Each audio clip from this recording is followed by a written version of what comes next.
오늘 말씀 베드로전서 2장 11절에서 25절까지 말씀입니다.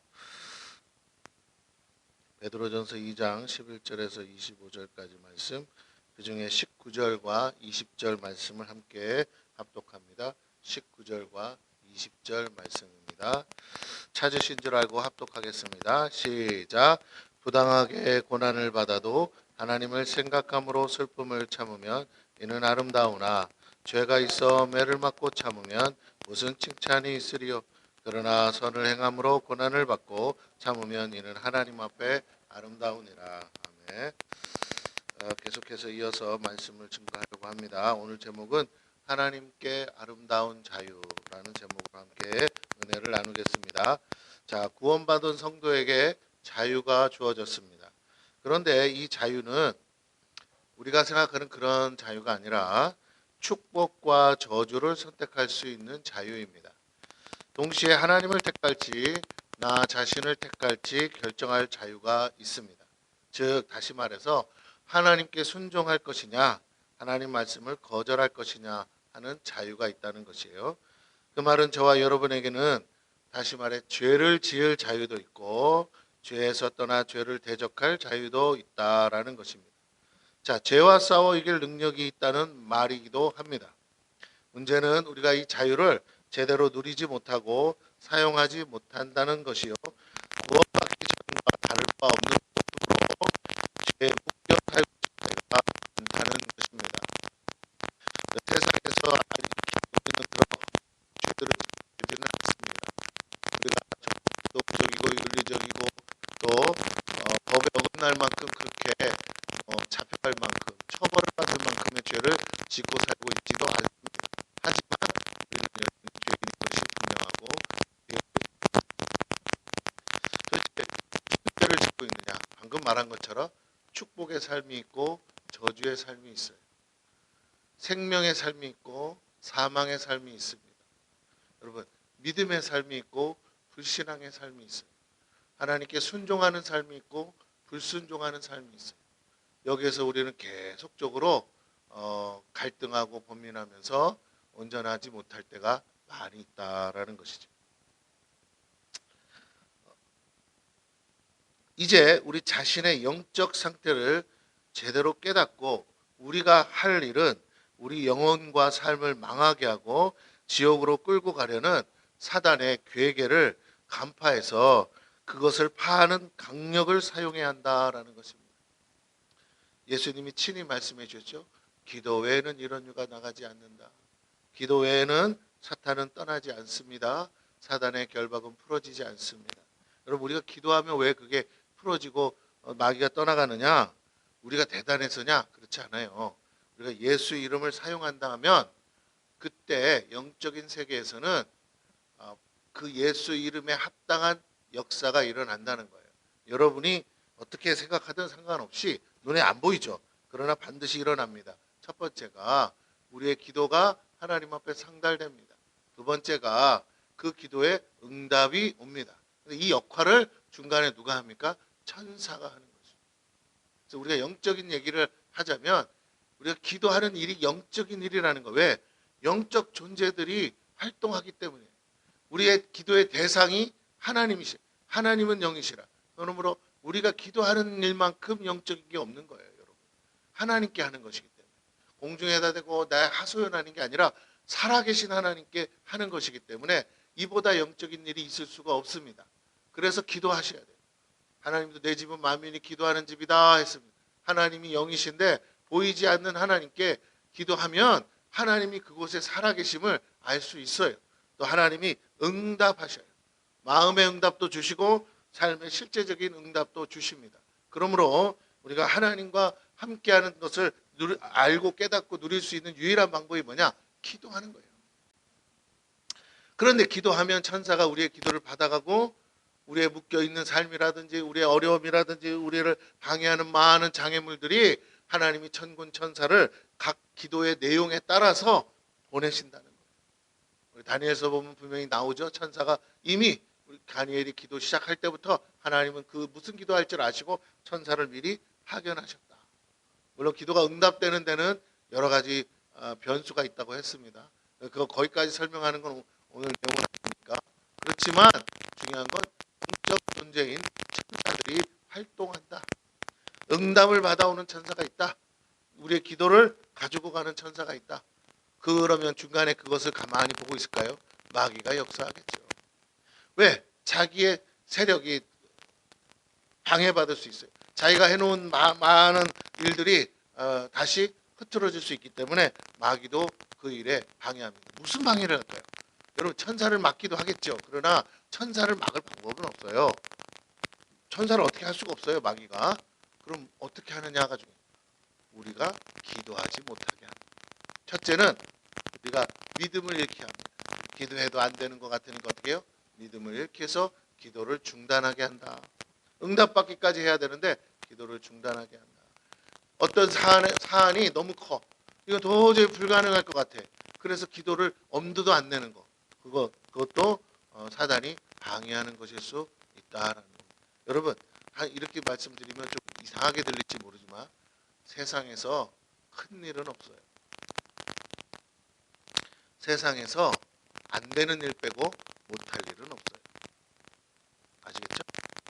이걸 빨리 깨달으신 분은 맞아 그렇게 알아듣는데 이게 못 알아들으시는 분은 한참 고민해야 돼요. 다시 말씀드립니다. 세상에 큰 일은 없어요. 다시 말해서 작은 일도 없어요. 우리가 크다 작다 결정할 뿐이에요. 뭐의 기준으로? 기도의 영역에는요 큰일이란 존재하지 않습니다. 기도의 영역에는요 불가능한 것은 있을 수가 없어요. 안 되는 건 있어요. 하나님이 안 된다고 하시는 건 안 되는 거예요. 하나님이 안 된다고 하시는 게 있어요. 그거 외에는 다 됩니다. 그렇기 때문에 큰 일은 없어요. 하나님께 못할 일이 있습니까? 하나님은 다 하실 수 있어요. 그래서 하나님 편에서 볼 때는 어떤 기도도 대단한 기도, 큰 기도가 없어요.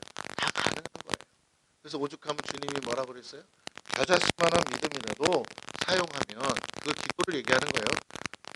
겨자씨만한 믿음으로라도 기도하면 들으시는 분이 하나님이라 하나님이 그걸 들었을 때 오케이 하시면 산도 옮겨질 수 있다. 뭘 보시고? 내 믿음을 보시고. 네, 그래요. 그러면 결국 가장 중요한 문제는 뭐예요? 믿음의 문제예요. 내가 믿음을 어디에 두고 사느냐라는 거예요. 기도의 차원에서 내가 믿음을 하나님께 두고 사느냐, 나에게 두고 사느냐. 내가 나를 볼 때 믿을 수 없고 감당할 수 없는 일이니까 자꾸 우리의 기도는 작아질 수밖에 없어요. 뭐 작은 거라도 내가 생각할 때 작은 거라도 응답 받으시면 돼요. 하지만 왜냐면 우리는 그렇게밖에 시작할 수가 없으니까. 그러나 진짜 중요한 건 뭘까? 진짜 중요한 건 우리 어머님 거를 건너 켜져 있으면 꺼져. 삑삑 소리 나서. 그래서 우리 정말 중요한 건 뭐냐? 우리가 믿음으로 살지 않는데 일단 그래서 성경에서 뭐라고 그럽니까? 믿음 없는 것이 곧 죄다. 왜? 믿음의 근거는 하나님이고 하나님의 말씀이니까. 말씀이 있다는 건 하나님이 응답하셨다는 거예요. 하나님이 응답하셨다는 건 그거는 그 말씀 안에서는 가능하다는 거예요. 말씀이 법이니까. 그러니까 주의 말씀, 내 말이 너희 안에 있으면 내가 어떻게 구해요? 그 말씀 안에서 구할 거 아니에요. 그 말씀 안에서 구하는 건 다 가능하다고 하시는 거예요. 그러니까 기도가 응답되는 삶과 응답되지 않는 삶의 차이는 내가 말씀의 근거에서 기도하는 거냐 아니면 내가 욕심으로 구하는 거냐. 내가 그 하나님의 약속을 가지고 말씀 안에서 구하면요 얼마든지 하나님은 여러분의 기도에 응답하셔야 된다는 거예요. 응답할 수 있다 없다가 아니고 응답하셔야 돼요. 그리고 반드시 응답하십니다. 물론 시차는 있다고 말씀드렸어요. 당장 응답해 주시는 일도 있고 한참 있다가 응답해 주시는 일도 있어요. 왜? 세상은 하나님의 뜻 가운데서 지금 질서를 따라 돌아가고 있습니다. 하나님이 아무리 우리가 급해도 하나님 보실 때 지금 당장 들어주면 안 되는 일도 있어요. 안 들어주시는 게 아니라 하나님이 지금 들어줄 수 없는 여러 가지 상황이 있을 수 있다라는 것입니다. 그래서 저와 여러분이 깊이 좀 생각을 해야 한다라는 것이죠. 오늘 우리가 정말 믿음으로 기도하고 있습니까? 그러면 반드시 응답될 줄로 믿습니다. 그런데 응답을 방해하는 사단이 우리가 기도하는 동안에 역사하는 거예요. 우리의 주변에서 방해하고 믿음 없는 생각들을 주고 기도할 때 산만해지지 않습니까? 왜요? 집중이 안 되는 건 마귀가 방해하고 있다는 증거예요. 그럴 때는 기도를 하는 게 중요한 게 아니라 내가 원하는 걸 구하는 게 중요한 게 아니라 이 기도를 방해하는 사단과 싸워야 돼요. 집중적으로 여러분이 그 사단과 싸워야 돼요. 그럼 어느 순간이 되면 마음에 성령의 감동이 와요. 그리고 기도가 막 집중을 하려고 해서가 아니라 그 기도가 막 올라가는 느낌이 있어요. 그리고 그 기도를 해야 되는 느낌. 왜? 마음의 감동들이 막 오니까. 때로는 애통하는 마음, 때로는 기쁜 마음, 때로는 짠한 마음, 뭐 여러 가지 감정적인 것들이 따라옵니다. 그러면서 기도에 집중력이 생기고 기도를 깊이 할 수 있게 됩니다. 그때 이 문제는 우리가 왜 응답을 받지 못하느냐? 그것은 깊이 들어가지 못해서 그래요. 왜냐하면 깊이 들어가지 않으면 얕은 곳에 있는 사단이 끊임없이 뭐예요? 우리의 마음에 생각을 넣어줍니다. 그러니까 우리의 마음에 수없이 생각들은 들어오는데 그 사단을 쫓아내야 돼. 그러면 생각들은 어떻게 될까요? 안지 더 이상 안 들어오겠죠. 문제는 거기서 끝나는 게 아니라 더 깊이 그 기도를 가지고 깊이 들어가면 어느 단계로 가느냐면 약간 이런 거죠. 우리가 잠잘 때 무슨 뭐 뇌파가 여러 가지로 바뀌잖아요. 깊은 잠에 들어가는 뇌파가 있다고 그래요. 그런 것처럼 우리가 기도하는 중에도 깊은 기도의 차원으로 들어갈 때가 있어요. 그러면 주변 상황들이 신경 써지지가 않아요. 그 기도에 집중하느라고. 그래서 어떻게 해요? 내 마음이 온통 거기에 집중하고 있기 때문에 하나님의 음성이 들리기 싫어도 들린다라는 거예요. 그러니까 하나님은 이미 말씀하고 계신데 내 영적인 주변이 너무 시끄럽고 너무 산만하고 너무 분주하기 때문에 집중이 안 돼서 기도가 안 들리는 거예요. 그런데 내가 깊은 차원의 기도로 들어가면 들립니다. 우리가 이걸 뭐로 설명할 수 있냐면 해결해야 되는데 해결할 수 없어서 고민하는 어떤 문제들이 있잖아요. 우리가 혼자 가만히 고민할 때는요. 여러분 하루 종일 고민합니다. 물론 걱정 근심이지만 옆에서 뭐라고 떠들어도 그거 들리지도 않아요. 뭐라고? 뭐라고? 그러면서 뭐라고? 나는 또 그 고민에 집중하고 있는 거예요. 근데 기도를 그렇게 들어가는 거예요. 내가 걱정 근심하는 것이 아니라 기도를 하나님 앞에 아뢰는데 하나님 앞에 깊이 들어가는 거예요. 그러면 하나님의 응답이 옵니다. 기도할 때마다 오나고요? 네, 기도할 때마다 옵니다. 문제는 우리가 그런 깊은 차원의 기도로 못 들어가는 거예요. 아이고 피곤하다. 빨리 기도하고 가야지. 기도를 응답받으려고 하는 게 아니라 기도의 시간을 때우려고 기도할 때가 많아요. 그럼 응답이 없어요. 하나님 응답하십니다. 응답 안 해줄 이유가 어디 있어요? 하나님이. 네. 응답이라는 게 지금 당장 들어주겠다는 것만 응답이 아니잖아요. 기다려. 내가 해줄게. 근데 기다려. 인내. 참고 기다려. 이렇게 하는 경우가 대부분이죠. 대부분은 뭐 한 8, 90%는 다 기다려요. 안 해주겠다는 게 아니라 기다려. 때로는 근데 이제 아주 급한 거는 바로 응답이 오기도 합니다. 또 어떤 경우는 하나님이 지혜를 주세요. 하나님의 생각이 와요. 이걸 어떻게 처리해야 되는지, 어떻게 해결해야 되는지, 하나님이 원하시는 게 뭔지를 말씀하실 때가 있어요. 응답이 yes, o 이런 것만 있는 게 아니라 말씀하실 때가 있어요. 그걸 들어야 돼요. 그러면 생각이 풀어지고 하나님의 뜻이 이거구나 하고 내가 바로 잡을 수가 있어요. 마땅히 해야 될 기도를 못할 때 방해받을 때 하나님은 말씀하십니다. 그걸 들을 수 있어야 돼요. 그러면 이 기도를 하는 동안에 천사들이 와서 도와요.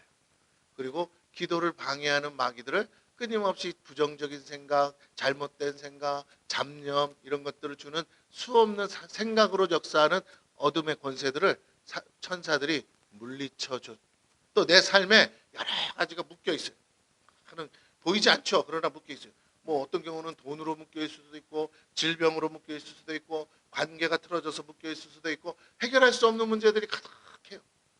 그럴 때 신기하게 하나님이요 천군 천사들을 보내시고 사단이 떠나가고 나면 천사들이 전쟁만 하는 게 아니라 치유하고 회복하는 일도 합니다. 그러니까 기도가 영적 전쟁만 하면 끝나는 게 아니에요. 전쟁에서 승리했는데 왜 응답 안 해? 아니 그렇게 응답이 안 되는. 여러분 여기 낡은 건물이 있어요. 그럼 거기다 새 건물을 지으려면 뭐 해야 되죠? 철거를 해야죠. 철거했으면 이제 들어가서 사는 게 아니잖아요. 새 건물을 올릴 때까지 기다려야 되는 거 아닙니까? 똑같아요. 기도도 마찬가지예요. 막 싸우면요, 내 삶의 지경이 다 영적 초토화가 돼요. 그런데 거기서 그냥 갑자기 뭐가 안 돼요. 이때부터는 믿음을 가지고 다시 세우는 기도를 해야 돼요. 믿음의 기도를 이제부터 시작하는 거예요. 앞에는 영적 전제, 방해하는 것들을 제거하는 거가 있다면, 그래서 기도가 두 가지 차원이 있는 거예요. 기도가 처음부터 잘 되는 사람도 있지만 방해하는 세력들 때문에 기도가 안 될 때는 이거부터 해야 돼요.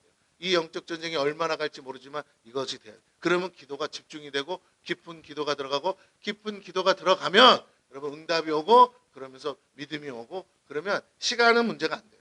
이미 응답을 받았기 때문에 얼마나 하나님께 기뻐하며 찬송하며 기도할 수 있게 됩니다. 하나님이 일을 이루실 거라는 믿음 때문에 기도가 더 잘 돼요. 그리고 그 기도를 통해서 하나님이 당신의 뜻을 다 계시해 주신다는 거예요.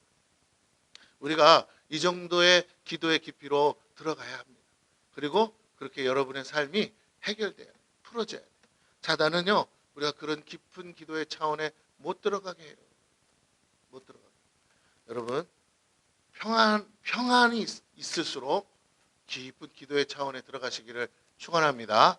이렇게 등 따시고 배부르기만 해주면요, 깊은 기도에 못 들어가는 사람이 있어요. 쉬고 놀고 꼭 눈앞에 뭐가 터지고 사건 사고가 일어나고 사람이 죽어 나가는 것처럼 상황이 급박해야만 막 매달려가지고 그러지 말기를. 우리가 교회를 위해서 지금 기도 100일을 잡는데, 길면 길고 짧으면 짧은데 조금 있으면 100일이 후딱 갈 거예요. 이제 크리스마스 앞두게 됩니다. 그런데 이 100일 동안 여러분 깊은 기도를 들어가십시오. 이 100일 동안 교회 부흥과 이전을 위해서만 기도하는 게 아니라, 그것은 하나의 지금 중요한 문제, 눈앞에 있는 문제라고 생각하고 하는 거고요. 진짜 중요한 건 뭐냐면, 그 기도를, 물론 이제 제가 기도거리를 하나 준 거죠. 그런데 그거와 함께 여러분의 문제가 동시에 해결될 수 있다는 걸 제가 믿기 때문에, 여러분의 문제는요, 이 100일 동안에 다 해결받을 수 있습니다. 해결 안 된다고 기도 안 하면 해결 안 되겠죠.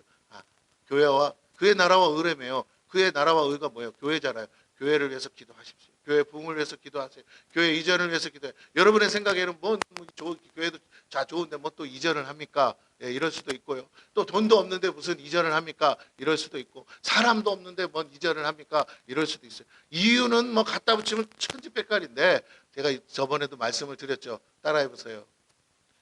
그거와 상관없이, 크게 하세요. 그거와 상관없이 목사님이 뺀대요. 할렐루야. 제가 뭐 한다고요? 교회를 뺀다고 했잖아요. 그러니까 지금 여러분은 이제 중요한 문제에, 저 목사님 마음을 바꾸든지, 할렐루야, 이사 가기 싫으면, 이사 가고 싶으시면 어떻게 해요? 이미 뺀다니까. 에? 이제 시간이 가잖아요. 점점 교회 어떻게 하시겠다. 갈 데 없으면 어떡한다고요? 우리 서로 이제 빠이빠이 하는 거예요. 이해가 되시죠? 어머, 목사님 그런 거예요? 네, 그런 거예요. 그러니까 어떻게 하시라고요? 열어달라고 기도하시기를 축원합니다. 예, 그러니까 목숨 걸고 해야죠. 이제 뭐 죽기 살기를 해야죠. 10년 동안 여기 있는 동안에 부흥을 못 보고 10년 동안 여기 있는데 축복을 못 본다면 뭐하러 교회 생활을 합니까? 앞으로 또 10년 이렇게 가기를 바라세요? 난 그렇게 살고 싶지 않아요. 나는 나 자신도 그렇지만 여러분을 위해서라도 난 그렇게 목회하고 싶지 않아요. 여러분이 잘 됐으면 좋겠어요. 여러분이 복 받았으면 좋겠어요. 여러분이 정말 입이 찢어질 만큼 말로 할 수 없을 만한 축복을 받으셔서 정말 너무 많이 받아가지고 어떻게 감당이 안 될 만한 축복을 받으시기를 축원합니다. 할렐루야.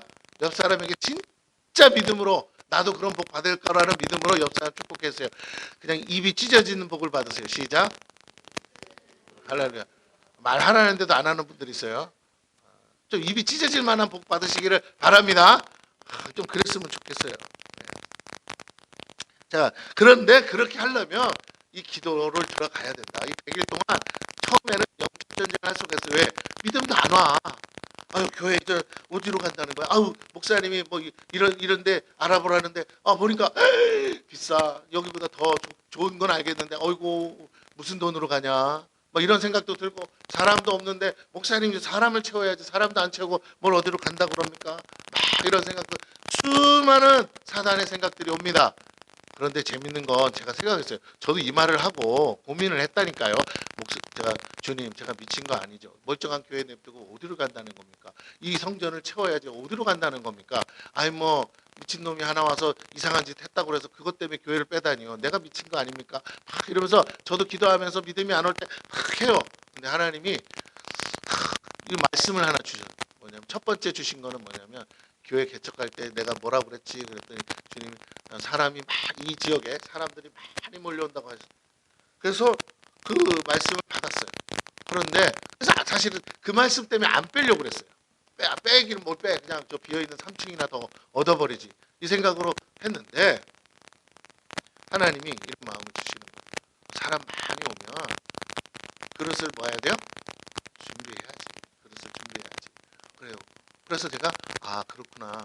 사람을 받을 준비를 해야 되는구나. 근데 우리 교회가 장소는 좋아. 이 교회 성전은 좋은데 사람을 받을 공간이 아닌 거예요. 왜냐하면 아시겠지만 전 같으면 그래도 주차할 공간이 있는데 지금은요 주차할 공간이 없어요. 도로가 나는 바람에 뭐 다니기는 좋은지 모르겠는데 그렇게 좋지도 않아요. 아이들한테는 위험한 곳이에요. 그러다 보니까 주일학교도 안 되고 뭐 여러 가지로 이 교회가 있기에 부적절한 환경이 되었어요. 그래서 하나님이 그 마음을 주셔요. 두 번째는 하나님이 말씀을 또 내 마음에 주시는데 하나님께서 우리 교회를 통해서 하실 일이 있는 거예요. 그 일을 위해서 하나님이 옮기시기를 원한다는 마음을 주셔요. 그리고 믿음을 주셔요. 그래서 입을 크게 열어라 하셔요. 물론 그렇다고 밑도 끝도 없이 구하라는 게 아니라 감당할 수 있는 선에서 우리 성도들도 함께 따라갈 수 있는 선에서 구하라. 그래서 저도 막 찾아보고 알아보고 해서 이제 한 군데를 찾았습니다. 한 군데 찾았어요. 아직은 여러분에게 이제 말할 수 없죠. 왜냐면 돈이 없으니까 간다는 확정이 안 됐어요. 그러나 기도하고 있어요. 하나님이 열어주셔서 들어갈 수 있게 우리가 이제 충분히 감당할 수 있는 곳이긴 합니다. 그때 하나님이 이런 마음을 주시는 거예요. 그러면 많은 영혼이 올 거다. 그래서 여러분 하나님이 많은 영혼을 보내주실 것을 믿으시고 여러분 이곳에서 승리하기를 바랍니다. 할렐루야. 두 번째는요. 하나님이 마음에 어떤 마음을 주냐면 너 이 교회 올 때 돈 얼마나 가지고 왔니? 이런 마음을 주시는 거예요. 사실 뭐 땡전 한 푼도 없이 왔는데 하나님이 다 채워주셨어요. 우리가 기도한 대로 이미 다 교회로 인테리어 된 곳을 달라고 그랬더니 인테리어 된 곳도 주셨어요. 아무것도 없는 곳에 하나님이 지금 이렇게 다 채워주셨어요. 여러분 정말 신기해요. 교회가 한번 위태로 왔잖아요. 그래서 잘못하면 교회가 쫓겨날 뻔도 했는데 그때도 하나님이 재정을 다 채워주셔서 다행히 우리가 이렇게 평안하게 지낼 수 있습니다. 여러분 벌써 다 까먹었는지 모르지만 교회가 어렵고 힘들었을 때 이미 다 극복한 일이 기도했을 때 하나님이 응답하셨습니다. 그렇다면 그 중에는 여러분이 헌신해서 된 일이에요. 그런데 그렇다면 하나님이 이번에도 동일하게 일하실 것이고 어쩌면 사람이 없으면 여러분 기뻐해야죠. 사람이 없는데 왜 이전합니까? 여러분이 바로 그 복을 받을 주인공 되시기를 축원합니다. 돈 많은 사람이 와가지고 목사님 내가 세워줄 테니까 나랑 같이 가시오. 그러면 내가 여러분 따라오거나 말거나 신경도 안 쓸 거 아니에요. 그죠? 그러나 그렇게 안 하실지도 몰라요. 하나님은 여러분을 축복하실지 몰라요. 갑자기 여러분에게 물꼬를 열어서 여러분이 주의 성전을 이전하는 데 필요한 재정을 대어줄지도 모릅니다. 또 지혜로운 사람 알아듣겠죠. 할렐루야. 기도하셔서 아멘. 하나님 축복을 받아서 헌신하시기를 축원합니다. 없는 거 달라고는 안 해요. 있으면 받으시면 주세요. 그러나 하나님은 하나님의 방법으로 일하실 수 있음을 여러분 믿었으면 좋겠어요. 자, 이렇게 우리가 기도해야 합니다. 기도하면 됩니다. 사단의 괴계를 파하는 강력이 바로 기도요. 예수 이름의 권세입니다. 자, 저와 여러분에게 그 이름의 권세와 능력을 주셨어요. 우리가 예수 이름으로 기도하면 천사는 그 예수 이름으로 명한 것에 순종하게 되어 있습니다. 우리가 기도로 사단을 대적할 때 사단은 떠나가며 결박이 풀어지는 영적 자유를 누리게 되는 것이에요. 우리가 머리로 알면서도 행함으로 열매 맺지 못하는 모든 영역에서 우리는 묶여 있다는 걸 깨닫고 예수의 이름으로 기도하며 사단을 대적하여 쫓아내고 묶인 저주의 사슬을 끊어내야 할 것입니다. 자꾸 믿음으로 사용하면 할수록 더 강력한 권세와 능력이 주어지는 것입니다. 성령의 기름 부심으로 하나님의 강력한 도구로 준비된다라는 것입니다. 그래요. 지금까지 11년 동안 목회를 하는 중에 여러분 뭐 자질구레한 많은 일들이 있었어요. 근데 신기한 건 하나님 그때마다 필요를 다 채워주십니다. 모든 필요를 다 채워주셨어요. 여러분 신기해요. 그러므로 여러분 다시 한번 부탁을 드립니다. 하나님은 살아계시고 여러분이 기도하면 응답하실 줄로 믿습니다.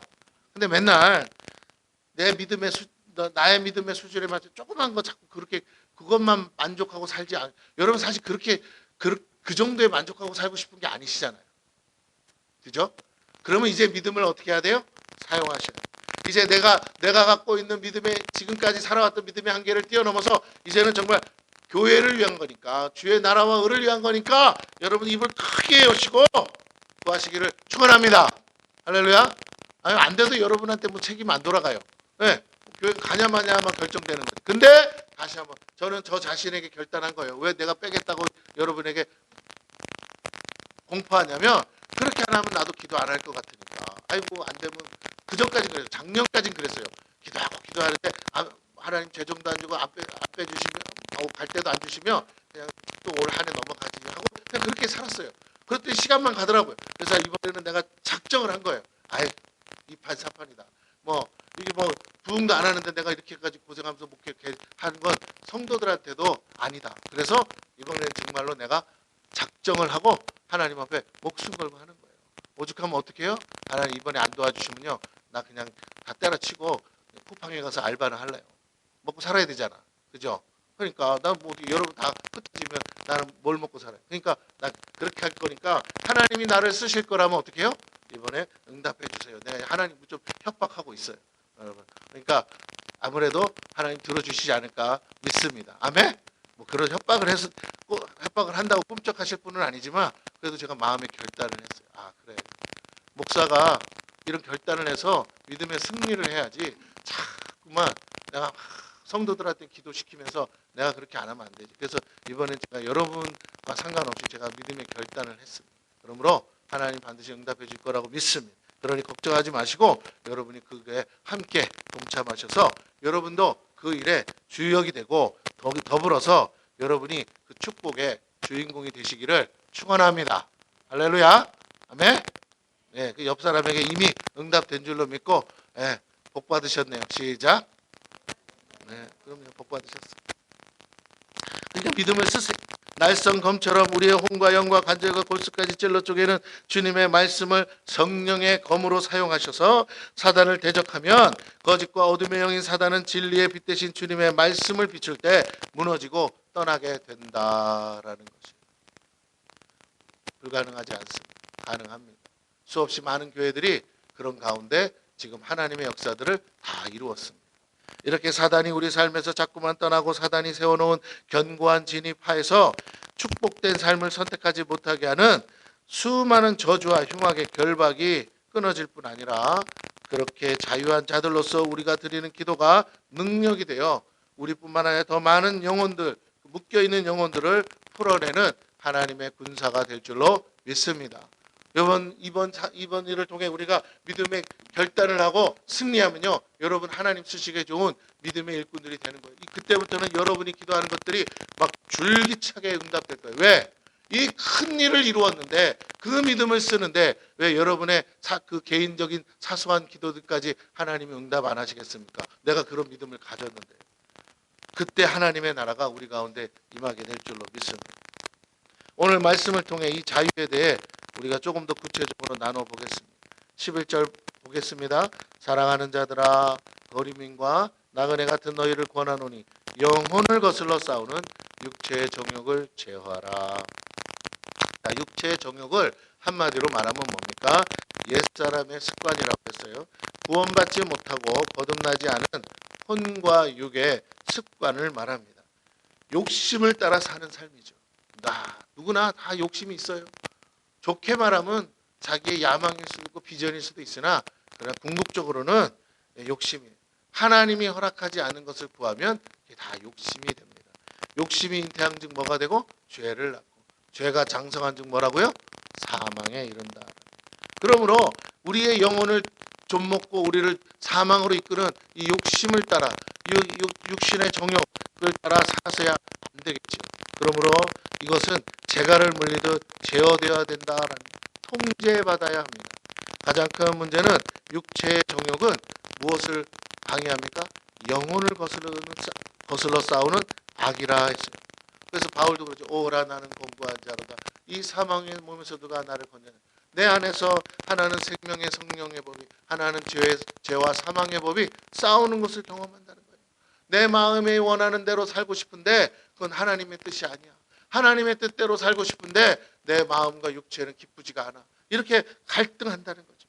영혼을 거스른다는 건 결국 하나님의 법을 떠나게 만드는 것을 말합니다.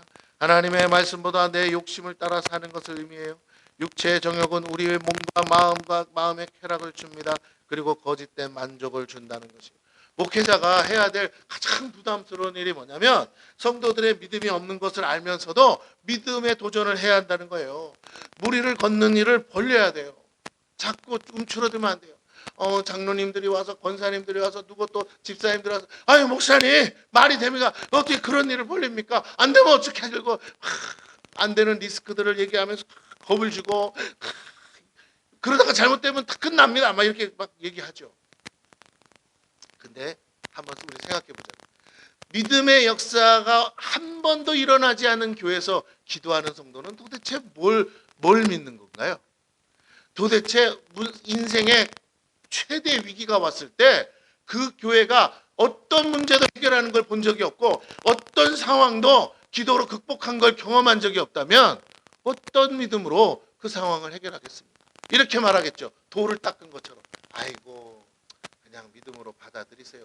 이런 날도 있고 저런 날도 있고. 네, 굉장히 수준 높은 것 같은데 삶에 하나님의 역사가 한 번도 없다면, 하나님의 일하심이 한 번도 없다면, 내가 기도했는데 하나님이 들으셨고 응답하셨다는 그 내용이 한 번도 없다면, 여러분 신앙생활을 왜 하고 교회를 왜 다닙니까? 하나님을 믿는 거 맞아요?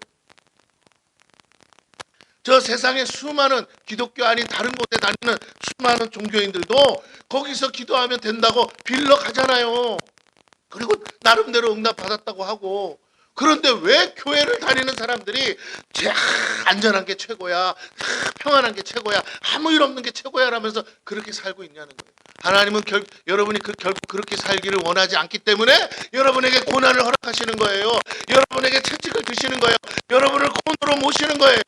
여러분에게 축복을 주기 싫어서가 아니라 믿음을 가지고 있는데도, 믿음을 주었는데도 믿음을 사용하지 않기 때문에 믿음을 쓰지 않고는 견딜 수 없는 삶의 외통수를 허락하신다는 겁니다. 구원하시는 하나님을 경험하게 하려고, 그 하나님을 증거해야 되니까 하나님이 그걸 통해 영광 받고 싶으신 거예요. 그래서 여러분의 삶이 사방이 우겨싸이고 도대체 하나님 왜 나한테 이런 고난을 주십니까 할 때 진짜 깨닫는 사람은 하나님이 나를 통해 영광 받고 싶으신 거구나. 내가 작은 믿음이지만 이 믿음을 겨자씨만 할지라도 사용하면 하나님이 응답하려고 이 문제를 허락하셨구나. 응답해 주시려고, 기적을 베푸시려고, 하나님이 역사해 주려고 나에게 이 상황을 허락해 주셨구나. 깨닫게 된다. 깨달은 사람은 어떻게 해요? 응답이 이루어져요. 해결이 됩니다. 그렇게 사는 것을 버거워하면 안 돼요. 그렇게 사는 것을, 왜? 세상 사람도요, 남들이 말할 때 다 안 된다는 거 도전해서 승리하잖아요. 세상 사람도 그 어려운 문제들, 도저히 말도 안 되는 것들, 무슨 정말 다른 나라에서는 감당도 못할 위험 수위가 높은 공사들을 우리 대한민국이 얼마나 많이 따서 했습니까? 예, 그래서 현대건설에 신화다 이러면서 자랑하지 않아요? 수없는 정말 불가능에 도전해서 승리해서 지금까지 온 거예요. 괜히 그러면 저절로 선진국의 반열에 듭니까? 뭔가 남들이 못하는 걸 해냈기 때문에 가능한 거지. 예, 그렇습니다. 하물며 예수 믿는 우리가 자꾸만 주저앉았어야 되겠어요? 자꾸만 우리 자신의 한계에 묻혀 있어야 되겠습니다. 여러분 혼자 사는 게 아니고 여러분 안에 하나님과 함께 사는 줄로 믿습니다. 그 하나님이 여러분을 통해 영광 받고 싶으시다고요. 여러분을 사용하고 싶으시다고요. 여러분의 기도를 통해서 일하고 싶으시다고요. 필요가 없는 사람이 구하겠습니까? 그래서 나를 때로는 가난하게도 하시고, 나를 때로는 어렵게도 하시고, 때로는 내 앞에 정말 말할 수 없는 장애물들을 허락하시는 거예요. 왜? 기도하라고. 내가 너의 하나님이라고. 내가 너의 기도에 응답해 주겠다고. 내가 너와 함께 한다고. 보여주고, 그래서 세상 사람으로 하여금 우마 진짜 하나님이 너와 함께 하시나 보다 이 말이 저절로 나오게끔 하고 싶어서 하나님은 우리의 삶에 때로는 그 모든 것들을 허락하시는 것입니다. 영혼을 거스르는 것은 그 하나님의 도전을 포기하는 거예요. 난 그렇게 살기 싫어. 나는 그냥 아무 일 없이 평안하게 살았으면 좋겠어. 그래가지고는 발전이 없어요. 운동선수도 그렇잖아요. 발전이 없어요. 육체의 정욕은 우리의 몸과 마음의 쾌락을 줍니다. 거짓된 만족을 줘요. 그래서 우리가 끊어내기 힘들어요. 하지만 계속 그것을 쫓아 살면 영은 서서히 죽어가게 됩니다. 운동선수 올림픽 하잖아요. 운동선수가 4년 동안 뭐 합니까? 하고 싶은 거 다 내려놓고 금메달 따기 위해서 자기 자신을 쳐서 정말 단련하는 거 아니겠어요? 그렇습니다. 그 결과물들을 지금 우리가 보고 있잖아요. 양궁 선수들 막 텐텐텐하면서 막 맞추는 막 다들 막 그거 기뻐가지고. 어저께 우리 사모님 그러더라고. 나는 다른 종목은 다 재미가 없고 축구 같은 건 재미가 없어. 왜? 90분 다 뛸 때까지 결과를 끝까지 봐야 되잖아요. 근데 양궁은 어떻다고요? 금방 쏘고 금방 끝내니까, 총 쏘는 것도 금방 쏘고 금방 끝내니까 너무 좋대. 결과가 빨리 나와서. 어쨌든 성격이 너무 급하신가 봐요. 자, 우리 인생은 그렇게 금방은 안 되죠. 하지만 재밌는 건요, 여러분, 하나님이 함께 하시면 질 것 같다가도 뭐라고요? 승리하는 역사가 일어날 줄로 믿습니다. 아멘. 유도도 봐봐, 단체 했는데 3대3이잖아 독일이랑. 근데 어떻게 해요? 막판에 해가지고 판정을 해서 동메달 땄잖아요. 와, 끝까지 포기하지 않는. 여러분, 삶이 아무리 힘들다고 포기할 이유는 없어요. 끝까지 하면요, 신기해. 세상 사람도 그러잖아요. 하늘이 돕는다고. 그죠? 여러분, 하나님이 살아계신 줄로 믿습니다. 하나님이 도울 줄로 믿습니다. 여러분에게 기도 응답이 없습니까? 여러분 다 여기 앉아있는 대부분의 사람은 이미 다 기도 응답을 받았어요. 근데 아주 옛날이요. 너무 오래전 얘기처럼 생각하시면 안 돼요. 우리는 끊임없이 지금도 기도 응답을 받고 있습니다. 내가 알든 모르든 내가 이미 예전에 했던 기도의 응답들을 지금도 받고 살기에 오늘 여러분이 숨쉬고 살고 있고 아무 걱정 없이 살고 있는 거예요. 내가 기도 안 했으면요, 오늘 이만큼도 살기 힘들어요. 그래서 다시 말씀을 드립니다. 죽은 자와 같이 무력하고 무익하게 되지 마셔야 돼요. 하나님과 어떤 영적 교제도 못하고 말라 죽게 됩니다. 육체의 정욕을 따라가면 우리의 영혼이 그렇게 된다는 거예요. 왜? 하나님의 뜻대로 안 사니까. 마귀와 싸울 힘도 잃게 돼요. 결국 믿음을 잃게 될 수 있어요. 그러므로 우리는 방심해서도 안 되고 기회를 타서 들어오는 사단의 속임수를 분별하셔야 됩니다. 세상에 많은 사람들이 머리로 다 알아요. 이렇게 하면 안 된다. 그런데 술 중독에 빠진 사람, 마약 중독에 빠진 사람, 노름에 빠진 사람들이 자기가 계속 이렇게 하면 안 된다는 거 알면서도 왜 그렇게 해요? 거기 빠져 있어. 뭔가에 씌여 있어. 뭔가가 묶여 있어서 헤어나오지를 못하는 거예요. 이번 한 번만 하고 막 그만. 이번 한 번만 해보고 아니면 때려. 근데 그 한 번이 계속되고 있다니까요. 12절을 보겠습니다. 너희가 이방인 중에서 행실을 선하게 가져 너희를 악행한다고 비방하는 자들로 하여금 너희 선한 일을 보고 오시는 날에 하나님께 영광을 돌리게 하려 합니다. 주님이 오시는 날이 있어. 그때에 하나님께 영광을 어떻게 받으신다고요? 우리의 선한 일들을 통해 영광 받으신대요. 우리의 선한 일이 뭐예요? 기도하는 거, 우리의 믿음으로 사는 거, 그것을 통해서 영광을 받으세요. 왜? 근데 그렇게 하면 세상 사람은 뭐라고 그런다고요? 오히려 막 비난한다는 거예요. 비방한다는 거예요. 마귀의 종들이 되어서 우리가 하는 일을 방해한다는 것입니다. 우리의 믿음을 가로막아요. 그러나 끝까지 인내하면 결국 주님이 다 갚아주십니다. 육체의 정욕을 제어하는 일은 우리만을 위한 것이 아니라 불신 영혼들을 위해서도 필요한 것이에요. 그들도 이것이 결코 모두에게 유익한 것이 아님을 알고 있습니다. 이 육체의 정욕은 유익한 것이 아니죠. 그들이 그렇게 살지 않을 뿐 그들도 육체의 정욕을 제어하는 일이 선한 일이라는 걸 알고 있어요. 자신들의 양심을 가책하는 우리의 선한 행실을 막기 위해 비방하고 해방하겠지만 결국 주님이 오실 때 우리의 인내가 하나님께 영광이 되고 우리의 절제가 우리에게 상급이 된다는 것이에요. 자, 그래서 우리는 그러므로 우리에게 있는 자유를 함부로 사용해서는 안 된다라는 것입니다. 자유는 죄를 지을 수도 있고 죄를 짓지 않을 수도 있을 때 자유라고 말하는 거예요. 우리가 하나님을 택할 수도 있고 그렇지 않을 수도 있을 때가 진정한 자유입니다. 예수 믿기 전에는 그런 자유가 없어요. 왜? 이미 사단에게 묶여 있고 사단의 밥이 되어 있어서 오직 육신의 정욕대로만 살도록 저주 아래 있어요. 그래서 예수 믿지 않는 사람은 하루 종일 무슨 생각만 해요? 뭐 먹을까 뭐 마실까, 나는 내가 원하는 건 뭐고 자기가 중심이에요. 자기가 하고 싶은 일에 외에는 아무 관심이 없어요. 타인을 위한 삶도 뭐 가끔 나머지 다 자기를 위해서 살고 싶어요. 그래 예수 믿는 사람은 어떻게 삽니까? 하나님을 위해서 살고 싶어지죠. 하나님을 믿지도 못하고 뜻대로 살고자 하지도 않는 것이 바로 이 육신의 정욕을 제어하지 못하는 사람들의 특징이라는 거예요.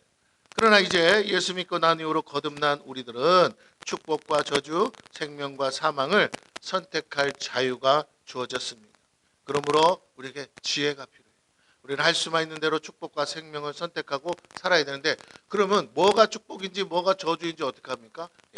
오늘 우리에게 주신 기록된 말씀 안에 그것이 다 있습니다. 여러분 절대로 하나님의 말씀을 멀리하지 말기를 바랍니다.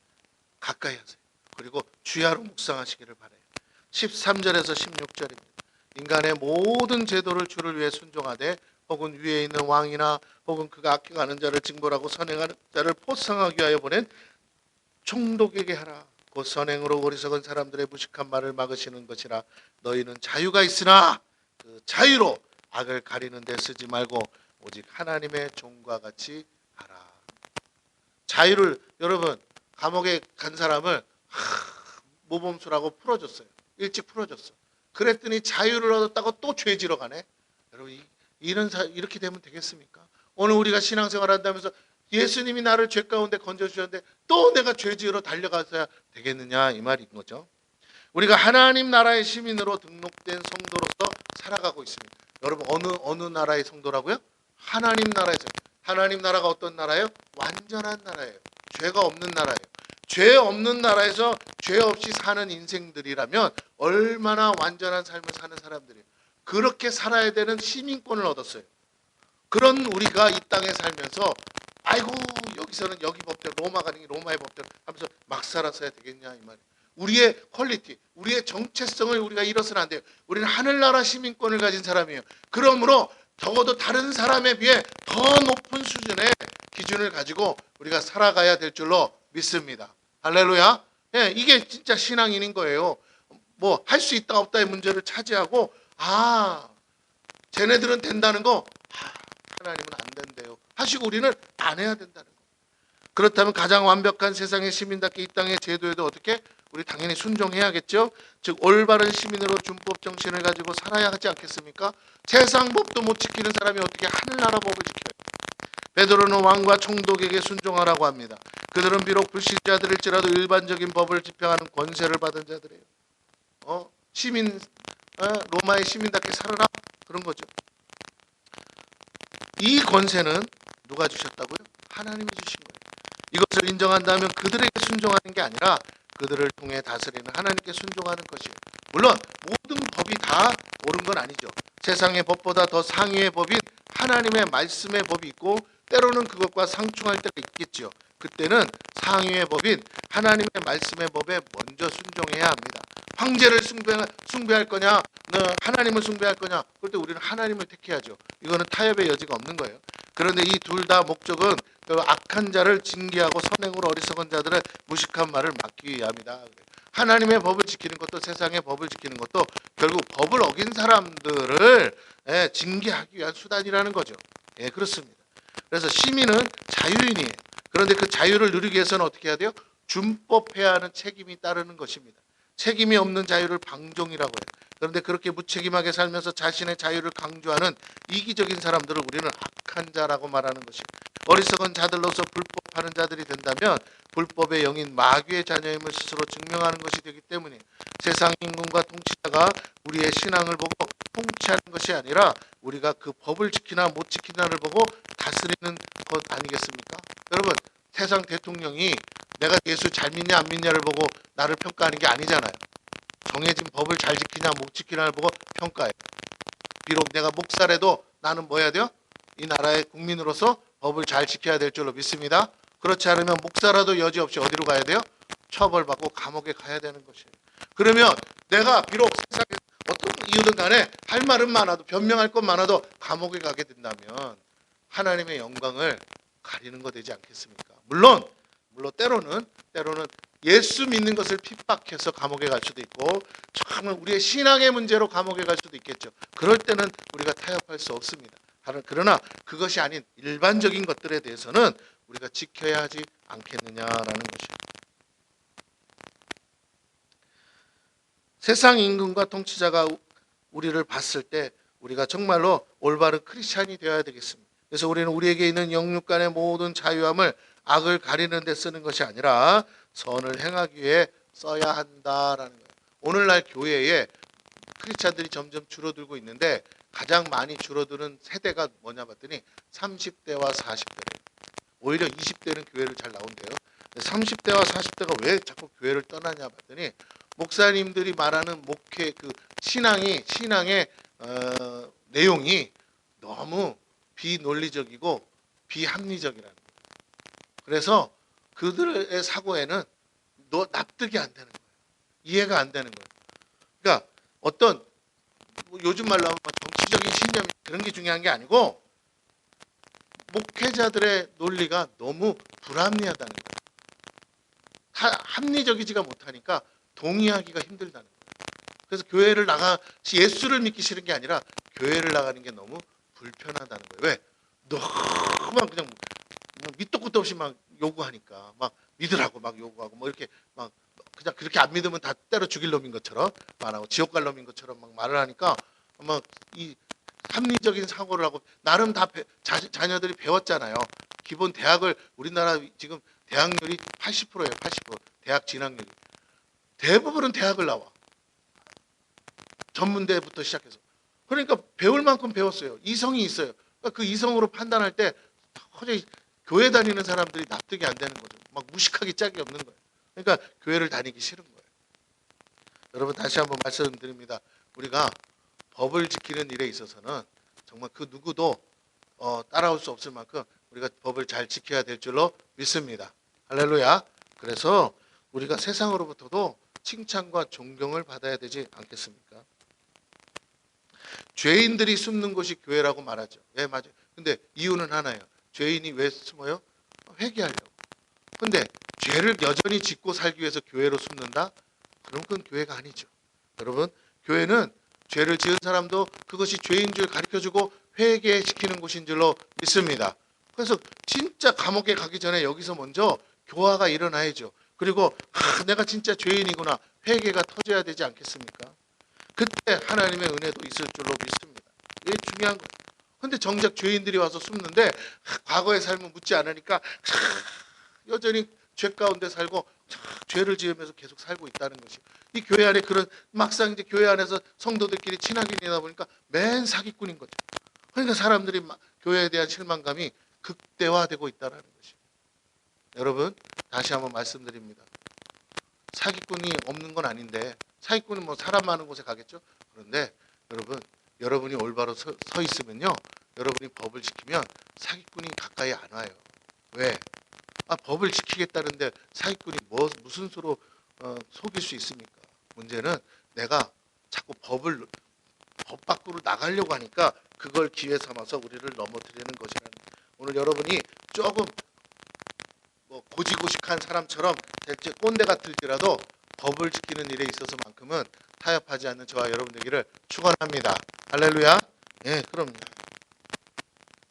그래서 우리는 우리에게 있는 영육 간의 모든 자유함을 악을 가리는 데 쓰지 마시고 선을 행하기 위해 써야 합니다. 그러니까 선한 일을 하는 데 우리의 자유를 써야 됩니다. 왜냐하면 우리는 모두 하나님의 부르심 받은 종이기 때문에 그래요. 17절에서 20절을 읽습니다. 자, 같이 한번 읽어볼까요? 시작. 무사람을 공경하며 형제를 사랑하며 하나님을 두려워하며 왕을 존대하라. 사환들아 범사에 두려움으로 주인들에게 순종하되 선하고 관용하는 자들에게만 아니라 또한 까다로운 자들에게도 그리하라. 부당하게 고난을 받아도 하나님을 생각함으로 슬픔을 참으며 이는 아름다우나 죄가 있어 매를 맞고 참으면 무슨 칭찬이 있으리요. 그러나 선을 행함으로 고난을 받고 참으면 이는 하나님 앞에 아름다우니라. 아멘. 진정한 자유를 가진 성도의 특징이 무엇이에요? 그것은 자기에게 손해가 된다 해서 주어진 자유를 포기하지 않는 것입니다. 자신에게 유리하냐 안 하냐에 따라 법에 순종하는 것이 아니라 올바른 법이기 때문에 우리는 손해가 될지라도 지켜야 된다. 일제시대 때 많은 일본 병사들이 예수님 초상을 가지고 와가지고 성도들에게 이거 밟고 지나가면 다 용서해줄게, 여기다 침 뱉으면 용서해줄게 했는데 거기에 타협한 사람도 있고 그렇지 않고 목숨 걸고 감옥에 끌려가더라도 가진 고문을 받더라도 예수 부정하지 않고 부인하지 않은 분들도 있는 줄로 믿습니다. 그럼요. 그러므로 우리가 다시 한번 생각해야 됩니다. 타협할 게 있고 타협하지 못할 게 있는데 우리의 신앙만큼은 타협할 수 없어요.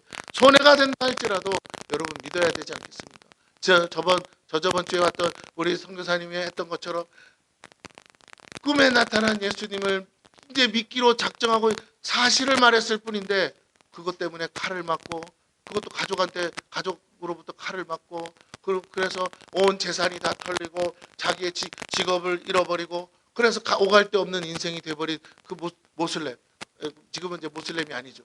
그 사람, 그걸 생각할 때 어찌 보면 참 불쌍하잖아요. 아유, 어쩌다가 그냥 가만히나 있지, 이렇게 생각할 수 있잖아요. 그런데 여러분, 영혼의 문제가 달린 일이기 때문에 결단코 그럴 수 없는 것이죠.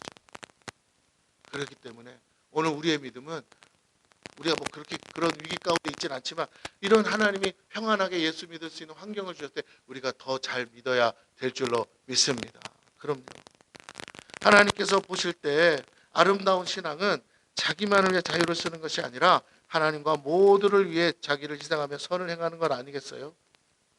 빨리 가는 건 내게 유일한 거지만 그것 때문에 불법을 행하고 빨리 가고 싶어서 교통법규를 어기고 불법 유턴을 한다면 누가 우리를 보고 올바르다고 말하겠습니까? 우리가 믿는 예수를 그래서 믿겠어요? 도리어 예수 믿고 불법자가 되었다면 우리는 예수의 얼굴에 먹칠하는 것과 뭐가 다르겠어요? 우리에게서 가까운 가족에게서부터 시작해서 주변의 모든 이들에게 동일하게 우리는 선을 행해야 하겠습니다. 때로는 그들이 우리의 친절을 몰라줘도 우리는 인정받기 위해서가 아니라 그것이 마땅하기 때문에, 우리의 정체성이기 때문에 해야 되지 않겠어요? 까다로운 사람들 때문에 포기해서는 안 됩니다. 그럴수록 더욱 우리는 우리의 자유함을 드러내셔야 돼요. 그것은 하나님을 생각하고 참는 것이, 그 인내함을 하나님이 계수하고 있습니다. 하나님 때문에 고난을 받는 것보다 아름다운 것이 어디 있겠습니까? 하나님이 그것을 알고도 모른 척 하시겠어요? 반드시 이 생과 내 생에 갚아주겠다고 주님이 친히 약속하셨습니다. 무려 몇 배나? 100배나 주겠다고 하셨어요. 그 하나님의 약속을 잊지 마시기 바래요. 21절에서 25절을 읽습니다. 같이 읽겠습니다. 시작. 이를 위하여 너희가 부르심을 받았으니 그리스도도 너희를 위하여 고난을 받으사 너희에게 본을 끼쳐 그 자취를 따라오게 하려 하셨느니라. 그는 죄를 범하지 아니하시고 그 입에 거짓도 없으시며 욕을 당하시되 맞대어 욕하지 아니하시고 고난을 당하시되 위협하지 아니하시고 오직 공의로 심판하신 이에게 부탁하시며 친히 나무에 달려 그 몸으로 우리 죄를 담당하셨으니 이는 우리로 죄에 대하여 죽고 의에 대하여 살게 하려 하심이라. 그가 채찍에 맞음으로 너희는 나음을 얻었나니 너희가 전에는 양과 같이 길을 잃었더니 이제는 너희 영혼의 목자와 감독 되신 이에게 돌아왔느니라. 아멘. 양은 스스로 돌아다닐 수 없어요. 목자가 있어야 됩니다. 우리 영혼의 목자 되신 예수님이 먼저 앞서가신 길을 우리가 따라가는 것이 마땅한 줄로 믿습니다. 왜 따라가요? 그게 선한 길이에요. 그게 생명의 길이에요. 그래서 따라가는 거예요. 근데 자꾸만 우리가 오늘 현재의 삶을 살면서 손익계산을 따지다 보면요, 아무것도 이룰 수가 없는 것입니다. 올림픽 4년 만에 다가온 이 올림픽, 코로나 때는 제대로 할 수도 없었던 올림픽, 그런데 준비되어서 온 선수들에게 결과가 지금 그것을 말해주고 있습니다. 그 중에 어떤 사람들은 이런 핑계 저런 핑계 대면서 참 농땡이 친 선수도 있었을 거예요. 아니면 자기의 재능만 믿고 노력하지 않은 선수도 있었을 것입니다. 하지만 이번 올림픽에서 정말 극적인 드라마들은 지금도 계속 써지고 있어요. 노력하는 선수들에게, 정말 그것 끝까지 인내한 선수들에게, 자기를 쳐서 복종시켜서 정말 달려온 선수, 먹고 싶은 거 다 못 먹죠. 하고 싶은 거 다 못 하죠. 누리고 싶은 자유가 왜 없습니까? 당장이라도 선수촌에서 뛰쳐나오면 돼요. 그러나 그것은 명예를 잃어버리고 영광을 잃어버리는 거 아니겠어요? 예, 자기의 인생 전체를 부정하는 것밖에 더 되겠습니까? 설령 국가대표로 나갔다가 메달을 못 딸 수도 있겠으나 포기하는 인생은 스스로가 알잖아요. 나는 이거밖에 안 되는구나. 그러니까 끝까지 메달을 못 따, 뭐 1, 2등 못해도 메달을 못했어도 같이 가서 그 경기에 임했던 선수들에게는 내년 다음 올림픽을 기대하면서 더 뛸 소망이 있지 않겠습니까? 왜 그렇게까지 하겠습니까? 여러분, 하물며 영원한 생명을 주신 주님을 우리가 믿는다면 우리는 저 천국에 가기까지 여러분 세상 어느 누구도 그런 말 안 해요. 죄인이 천국 간다는 말은 이 세상에 없습니다. 예수 안 믿어도 기독교 아니어도 똑같아요. 죄 짓는 죄인이 가는 곳은 지옥이에요. 천국은 소위 말하면 세상 말로 하면 착한 사람만 가는 곳이에요. 근데 우리 기독교는 그게 아니죠. 죄 안 지어야 가잖아요. 근데 우린 죄인이 어떻게 가요? 그래서 죄 씻음을 받아야 돼요. 예수님의 십자가의 공로로 모든 죄가 사함받았음을 믿고 그 예수님을 따라 이제 다시 내가 죄 짓지 않는 삶을 살아내야 되겠습니다. 그렇게 살려고 할 때 하나님은 그 믿음을 보시고 도와주시고 우리를 천국길로 인도하실 줄로 믿습니다. 예수 믿고도 아이고 이제 죄 사함 받았으니까 내 마음대로 살아도 되겠지 하고 사는 사람을 뭐 예수님 미쳤다고 천국에 데려가시겠어요? 그러므로 내가 생각해도 상식적으로 맞지 않는 말에 여러분 현혹되지 마시고 그런 말도 안 되는 것을 믿음이라고 생각하지 마시고 정말 내가 예수라도 어떤 사람을 천국 데려가 나 믿고 한번 기회를 줬을 때 그 기회를 가지고 하나님께 영광 돌리겠다고 자기를 인내하며 사는 사람 그런 사람 천국 데려가야 하나님께도 영광되지 않겠습니까? 우리가 그렇게 자신을 깎고 쳐서 복종해서 하나님의 말씀에 순종함으로 나아가는 저와 여러분 되셔야 될 줄로 믿습니다. 옆 사람에게 얘기해 주세요. 참으세요. 시작. 네. 승질내고 싶고 때려치고 싶고 포기하고 싶을 때 있습니다. 그러나 참으셔야 돼요. 참된 자유는 자기 자신을 억제하고 통제하고 절제하는 능력입니다. 이번 100일 작전 기도에 우리 금식하기로 했잖아요. 저도 죽겠어요 지금. 어제 저녁도 안 먹고 오늘 아침도 안 먹어서 죽을 것 같은데 여러분 그래도 참아야 될 줄은. 근데 신기한 건 금식이 되고 있다는 거예요. 전에는 내가 하다가 포기한 적 많잖아요. 3일도 못 가서 하루 만에 때려친 적도 많아. 근데 이상하게 이번에는 금식이 돼요. 그러니까 나도 힘은 드는데 뭐예요? 해야지 어떻게 해요. 안 될 때는 뭐 핑계라도 있지만 이제 되니까. 그러니까 금식이 된다는 건 하나님이 응답하신다는 사인인 줄로 믿습니다. 적어도 김 목사님이 금식해가지고 살이 10kg 빠졌으면 여러분 그때라도 뭐라고요?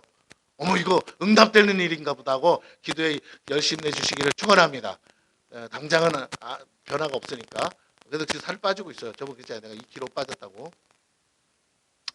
자, 근데 이제 중요한 건 하루에 한 끼를 먹는데 한 끼를 세 끼처럼 먹으니까 그 다음에 안 빠지더라고요. 그래서 자, 먹어야 그 다음을 버티니까 먹게 되더라고요. 자, 근데 자, 이거 웃자고 한 소리고 어쨌든 기도해 주시기 바래요. 자, 자신만을 위해 쓰는 육체의 정욕이 아니라 모두를 위해 근신하는 마음이겠죠.